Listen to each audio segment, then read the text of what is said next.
बिस्मिल्लाहिर्रहमानिर्रहीम। अस्सलाम वालेकुम। क्रेज़ी बाइट हमारा एंड भुक्कड़ गैंग में एक दफ़ा फिर खुश आमदीद।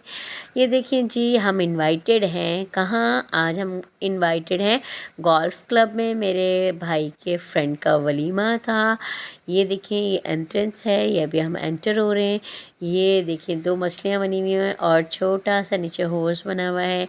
ये एंट्रेंस ऐसी है। अदनान साहब का आज वलीमा था। हम लोग सारे गए थे, मैं, अम्मी, मेरी बहन और मेरे भाई साहब भी गए थे। बहुत अच्छी सेटिंग थी। ये देखिए, अदनान वेड्स महरीन, अच्छी सेटिंग की हुई थी। शैंगल्स लगे हुए थे, एसीज़ लगे हुए थे। बहुत ही खूबसूरत और लैविश एंट्रेंस थी। बहुत अच्छा लगा हमें जाके। खाना भी बहुत लज़ीज़ था। अभी मैं आपको दिखाती हूँ अंदर की सजावट। ये देखिए, स्टेज पूरा फ्लावर्स से भरा हुआ था। अभी लड़के और लड़के की एंट्री होने वाली थी, सो दैट्स वाई बड़ी यहाँ पे जल्दी मचाई हुई थी।